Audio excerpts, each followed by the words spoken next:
de rotina para detectar a doença o quanto antes.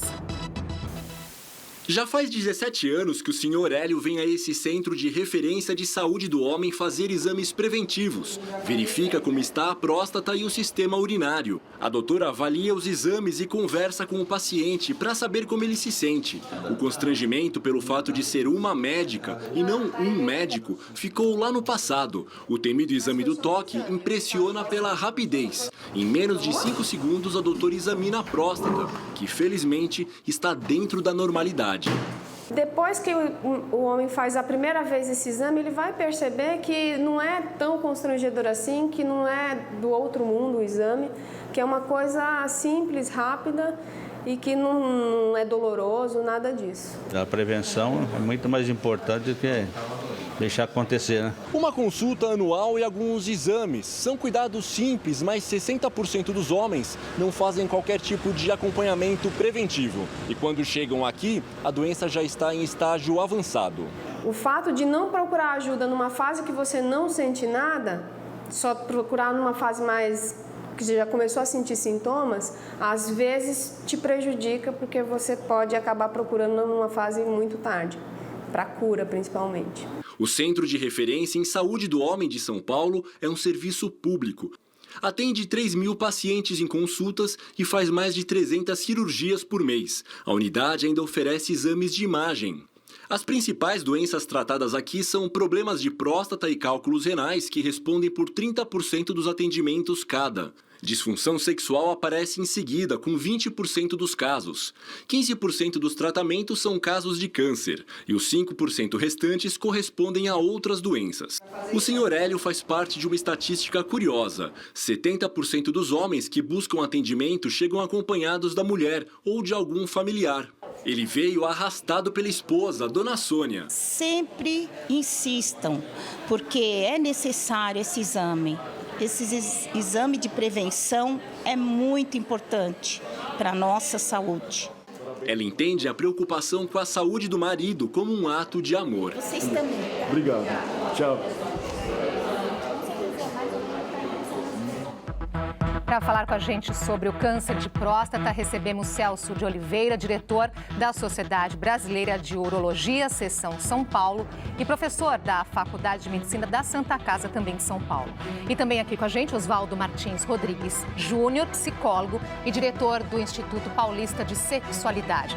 Participe aqui da nossa conversa, mandando as suas perguntas através da nossa página na internet e também via Facebook. Os endereços estão na sua tela. Boa tarde, agradeço muito a presença de vocês aqui hoje com a gente. Boa tarde, André. Vamos aproveitar então aí o Novembro Azul, câncer de próstata, para chamar atenção para essa doença, explicar aí detalhes. O que o homem já sabe, o quanto o homem conhece essa doença, doutor Celso? Eu acho que hoje nós podemos dizer que o homem já conhece bastante e que o câncer de próstata é um câncer dos mais frequentes no sexo masculino, né?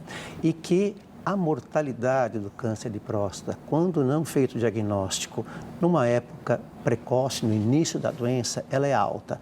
Então, isso que leva à preocupação. Hoje, com as informações que vinculam na mídia em geral, nos programas de conscientização da população que é feito, acho que o homem tem a noção da importância dele procurar fazer um diagnóstico precoce. Evidentemente, durante o programa, talvez nós possamos debater bastante sobre isso aí. Existe um certo receio em algumas coisas que limitam a procura do homem. Mas eu tenho a impressão, não só a impressão, os números mostram aí, que está havendo uma melhora, o número de homens que procuram o atendimento está aumentando.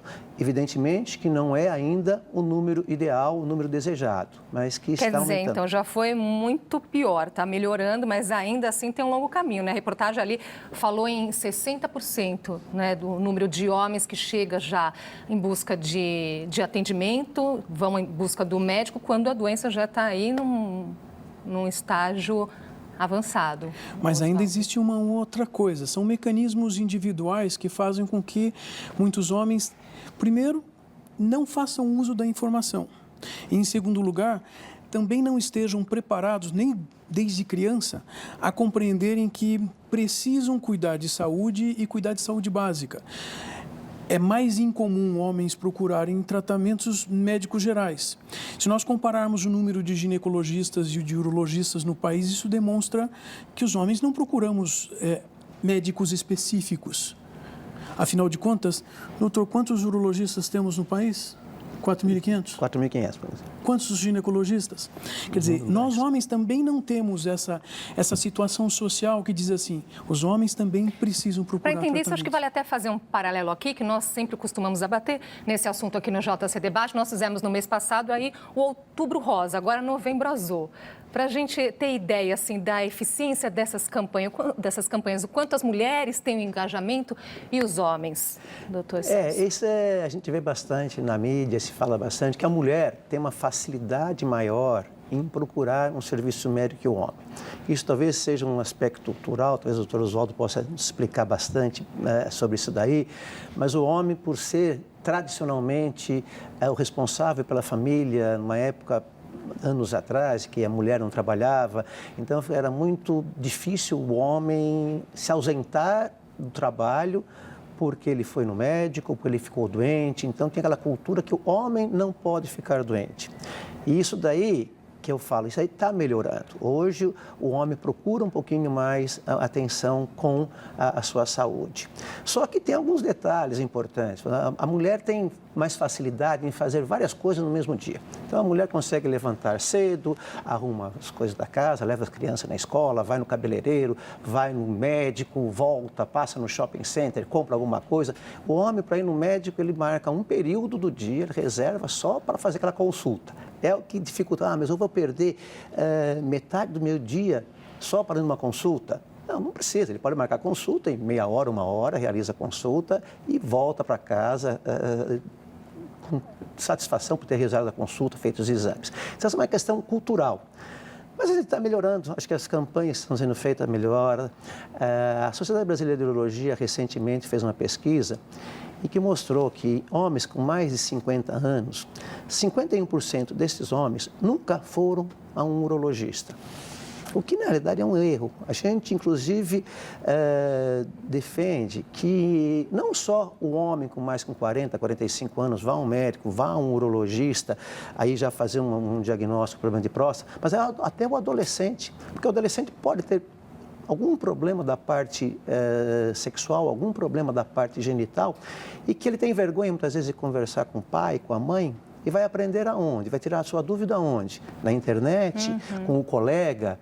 Então, é uma maneira errada. Então, da mesma forma que a menina... Muitas vezes tem acesso a uma informação que não é completa. Perfeitamente. Agora, doutor Oswaldo, como funciona a cabeça do homem nesse sentido?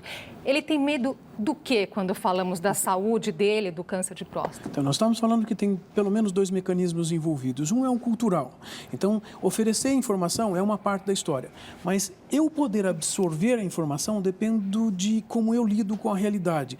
Eu posso ter mecanismos que me impeçam de usar a informação, por exemplo. Esses mecanismos eu construo ao longo da minha vida, desde que eu nasço. E isso pode ser muito complicado. Por quê? Eu posso correr riscos. Tá bom, mas algumas coisas são mais importantes para os homens. Por exemplo, a vida sexual.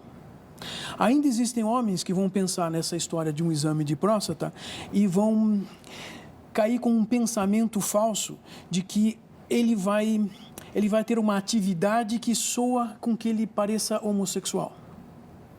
Então, esse homem vai evitar terminantemente um simples exame.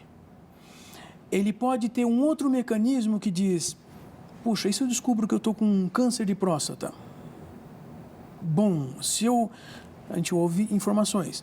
Se eu tiver um câncer de próstata e, por exemplo, eu tratar ou tiver uma cirurgia, eu posso ficar impotente. Como é que esse homem vai... A impotência ainda é o maior medo? Ainda é eu trabalho basicamente com disfunções sexuais no consultório. A maioria dos homens que me procuram ainda por uma primeira consulta é por uma questão de dificuldades de ereção. Então, os homens ainda têm medo disso. E não estamos falando de um homem de 50 anos. Nós estamos falando de homens de 18 anos, de 30 ou de 50 anos. Então, a perspectiva de termos um problema de impotência continua sendo uma coisa perigosa. A maior parte dos homens nem quer conversar a respeito disso com quem quer que seja. A maior parte chega para mim numa primeira consulta e olha para mim e diz, eu nunca falei disso com ninguém. E ele é casado e supostamente a mulher dele é testemunha do que acontece. E ele diz que, não, minha mulher sabe. Vocês conversaram a respeito? Não. Puxa, como é que ela sabe que você tem um problema? Sim. Então, o medo se torna uma barreira justificada por um pensamento que ele tem sobre ele mesmo e como é que o mundo existe. Vamos ajudar, então, agora a desmistificar um pouco isso, a derrubar um pouco esse medo, então, doutor Celso? Como são esses exames? Que exames que precisam ser feitos e que exame é esse que o homem teme tanto? Verdade, por isso é importante nós levarmos essa informação para a população em geral, né? Porque tudo isso que causa receio ao homem em relação ao exame, em relação ao diagnóstico, em relação ao tratamento da doença, a gente vê que aparece muitas vezes de uma forma exagerada. Então, na realidade é o seguinte, a procura normal que o homem deve fazer depois dos 40, 45 anos, em relação à próstata é muito importante. Mas não é só em relação à próstata, é em relação a toda a saúde dele. Qualquer problema metabólico, ele pode ter uma alteração de colesterol, de diabetes. Então é importante que ele faça essa consulta e essa avaliação. Em relação à próstata especificamente, é importante ver se ele apresenta alguns sintomas e a gente espera que normalmente não tenha sintomas, porque a gente sabe quando apresenta sintomas, que a doença já está um pouquinho avançada. Eu gostaria que o senhor falasse justamente um pouco mais disso. Ela é silenciosa no início, então. Justamente, o câncer de próstata, sim. É importante que fique bem claro também o seguinte, a doença da próstata, existem duas doenças bastante características. Uma é o câncer, logicamente, que é o que mais preocupa, mais amedronta as pessoas. E uma outra é um crescimento natural da próstata, que ocorre em todo homem, depois de 40, 45 anos, que chama a hiperplasia benigna da próstata. A hiperplasia benigna é um crescimento natural, todo homem vai ter, alguns crescimento maior, outro crescimento menor, mas não causa grandes problemas em termos de uma cirurgia mais agressiva. Às vezes precisa até uma cirurgia, mas não é um grande problema. O câncer de próstata, sim. E o câncer de próstata, ele inicia-se na região da próstata e a característica do câncer de próstata é ter uma evolução lenta. E, então, é possível nós fazermos o diagnóstico numa fase ainda que o câncer está limitado, restrito à próstata. E quais as chances aí de sucesso, de cura? Só para a gente ter uma ideia, quando detectado aí no início da doença? Então, aí é que está. Quando você faz o diagnóstico e o câncer está restrito à próstata, praticamente a chance de cura é em torno de 90% a 95%. Enquanto que você fez um diagnóstico em que o câncer já saiu do limite da próstata, já tem o que nós chamamos de metástase, aí realmente não existe um tratamento de cura completa, existe um tratamento paliativo. Assim mesmo, é possível tratar. O paciente pode viver bem durante alguns anos, mas é um tratamento paliativo, né? Tá aí, né, doutor Oswaldo? O doutor Celso aí colocou, quando detectado na fase inicial, chega a 95%. Então, o que dizer aos homens, justamente? Que a gente sabe que essa questão aí do exame de toque é muito comum ser alvo de piadas, o homem acaba, assim, entre roda de amigos falando dessa forma. O quanto isso também atrapalha para que ele vá se cuidar, não é? Então, este homem precisa compreender que existe uma diferença entre a informação e aquilo que ele pensa de maneira errada. Existe uma maneira de descobrirmos se nós estamos pensando de maneira errada. Porque se nós estamos pensando em alguma coisa, isso gera emoções negativas que nos impedem de realizar coisas boas, esse pensamento está errado. Ou seja, se eu olho e digo assim, não, é melhor não ir lá fazer a consulta. Epa, o que eu sinto? Medo. Isso vai me impedir alguma coisa? Então, se isso me impede de ter relações sexuais no futuro, eu estou tendo um pensamento errado. Eu deveria estar indo fazer a consulta exatamente para continuar tendo relações sexuais no futuro. E a maior parte dos homens, como não verbaliza esses medos, essas discussões, então fica quietinho lá. E tem uma pessoa que pode ajudar muito, como apareceu na entrevista. As mulheres, elas têm a possibilidade de conversar. É certo que muitos homens, você sabe, que não gostam de discutir relação. Nós vimos ali na reportagem várias mulheres ali na sala de espera, quer dizer, são elas que acabam levando, né, o seu parceiro ao médico. Porque as mulheres conhecem o caminho e, historicamente, as mulheres têm se livrado de morte, doenças e outros problemas exatamente por esse caminho, e os homens não. Então, nós temos que aprender a dialogar conosco de tal forma que a gente descubra se eu estou pensando errado ou não. Se eu tiver uma emoção que me impede de chegar a alguma coisa, estou pensando errado. A minha autoavaliação está errada. Olha, o Gerson de Oliveira, ele é de São Leopoldo, no Rio Grande do Sul. Ele diz o seguinte: eu tenho 44 anos e com que idade seria interessante fazer a primeira consulta, pela primeira vez o exame de toque? Doutor Celso. A Sociedade Brasileira de Urologia preconiza que homens a partir de 45 anos façam pelo menos um exame de dosagem de PSA, que é uma proteína, né? E que é... Como que é feito? Explicar um pouco melhor como que é feito esse exame. Quando eu completei na pergunta anterior, então o paciente vai para a consulta, é feita uma avaliação de sintomas, são pedidos alguns exames, e um exame importante é o exame a dosagem do PSA, que é o antígeno prostático específico, que é feito em sangue, é um exame de laboratório. E, conjuntamente, é feito o exame de toque retal, que é um exame extremamente rápido e simples, em que, na grande maioria dos pacientes, fala, poxa, já foi, doutor, é só isso. E realmente ele vem com uma ideia, como o doutor Oswaldo, às vezes fica preocupado, o medo faz com que ele, muitas vezes, deixe de fazer alguma coisa que ele sabe que deveria fazer, né? Então, faz o exame de toque, faz a dosagem do PSA, isso com 45 anos. A partir dos 50 anos, isso daí deve ser obrigatório uma vez por ano. Se a pessoa tiver antecedentes na família, em parente direto, então pai, irmão, tios, que já tenham tido diagnóstico de câncer de próstata. É justamente a pergunta do Celso, que ele pergunta aí a questão da hereditariedade. É, que o câncer de próstata é um câncer que tem um fator genético. Então, esse homem, a partir dos 40 anos, já é recomendado que ele comece a fazer a sua avaliação. E é fundamental que se faça a dosagem do exame de PSA no sangue e também o toque. As pessoas perguntam, o que é mais importante, o toque ou o PSA? E, na realidade, os dois se somam. Às vezes, você tem uma pessoa que tem um PSA baixo, mas tem um toque alterado, então já é uma suspeita de câncer. Outras vezes, a pessoa tem um PSA elevado e o toque é normal, então a gente pode ter um pouquinho mais de São exames complementares, São exames complementares, exatamente. Nós vamos fazer uma pausinha aqui na nossa conversa. O JC Debate volta já, não saia daí.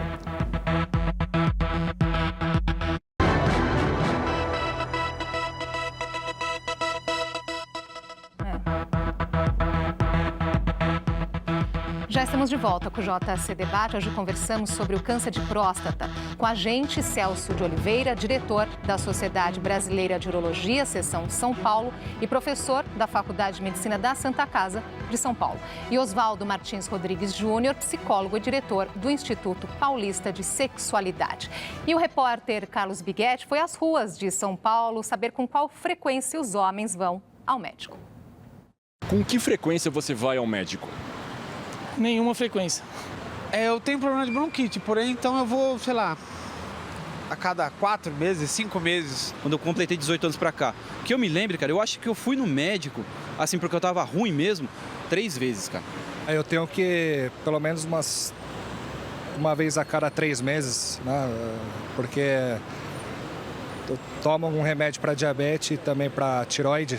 Foram raros momentos na minha vida, graças a Deus, que eu fui ao médico. Então, muito poucas vezes mesmo. O que você acha desse hábito, enfim, dessa cultura do homem brasileiro de fugir do médico como o diabo foge da cruz? Cara, eu acho que é até um preconceito isso aí. Eu acho que é até mais uma coisa mais antiga. Eu acho que está mudando isso. Eu acho que eu tive uma base muito boa de alimentação quando era criança, né? Porque eu sempre comi de tudo, né? Então, todo homem é meio retrô, meio antigo nessa parte. Não gosto muito de ir ao médico, acho que é coisa de gente mole. Além da alimentação, boa respiração, atividade física, bons pensamentos, energia positiva. Acho que tudo isso afasta a doença da gente. Eu evito muito ir ao médico. Se eu pudesse, eu não iria nunca. Somente quando você passa a ter família, você se preocupa um pouco mais, né? É melhor você prevenir do que remediar, mesmo porque remediar vai ficar mais caro depois e mais difícil para você. Legal. Tá aí, né? Ele fechou bem, né, esse senhor. O que chamou mais a sua atenção, Oswaldo? O que passa aí na cabeça dos homens? Então, são duas coisas. Uma é a frase de isso ser um preconceito. Preconceito a gente não destrói com informação, porque, de novo, é aquele mecanismo que nós formamos para lidar com a realidade de uma maneira desastrosa, porém com a sensação de que é verdadeira. E a outra coisa que me chamou a atenção é essa história de, poxa, se eu posso prevenir, isso vai custar menos do que vai custar curar depois. Isso é verdadeiro. Também é importante lembrar que algumas coisas, por exemplo, nós estamos falando de próstata, de câncer de próstata. Muitos homens temem a consequência de um câncer de próstata, inclusive na cura, num tratamento, por problemas de ordem sexual. Pois eu conheço vários homens, porque eles me procuram, os casais me procuram, exatamente com essa discussão, como é que eles vão continuar a ter uma vida sexual. Primeira coisa importante, se esse casal já tem uma vida sexual continuada, é mais fácil deles manterem vida sexual depois dessa cirurgia. Então, não é um câncer de próstata ou um tratamento que vai atrapalhar simplesmente a vida sexual.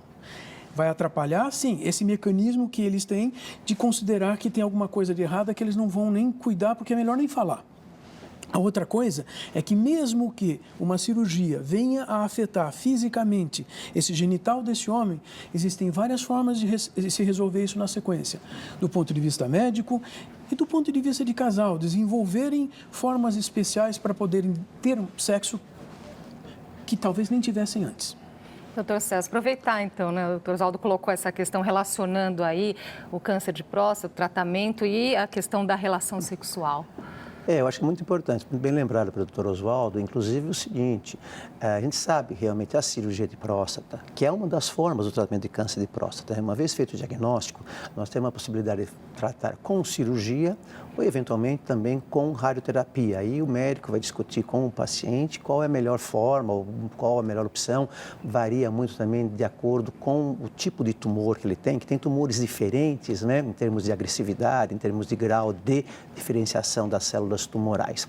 Mas é importante também que todos saibam que hoje as complicações do tratamento, tanto cirúrgico quanto radioterápico, estão cada vez menor.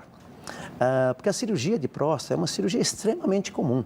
Então, é muito realizada. Então, o que acontece? A hora que se faz muito tratamento, a técnica vai se aperfeiçoando. Hoje, podemos realizar a cirurgia, tratamento de próstata, uma cirurgia que chamamos aberta, uma cirurgia videolaparoscópica, uma cirurgia robótica. Então, todas essas técnicas aprimoradas fazem com que as complicações sejam menores. Quais são as duas grandes complicações que assustam muito o paciente? Uma é a incontinência urinária, ele fica perdendo um pouco de urina depois que faz a cirurgia, que hoje é muito baixo o índice de complicação. E também em relação à parte sexual, que ele vai ter uma diminuição no seu grau de ereção após a cirurgia. Pode acontecer? Pode, evidentemente, porque a gente mexe numa área que mexe com a inervação da próstata e do pênis. Mas essas complicações são raras hoje em dia, desde que a cirurgia seja feita dentro dos limites da técnica cirúrgica adequada, né? Então é importante que o homem saiba disso daí. Existe complicação, mas o índice é baixo. Agora, doutor Oswaldo, quanto que a cabeça do homem funciona de forma similar em outras doenças, em outros casos? Pois é, em outras situações não é a mesma coisa.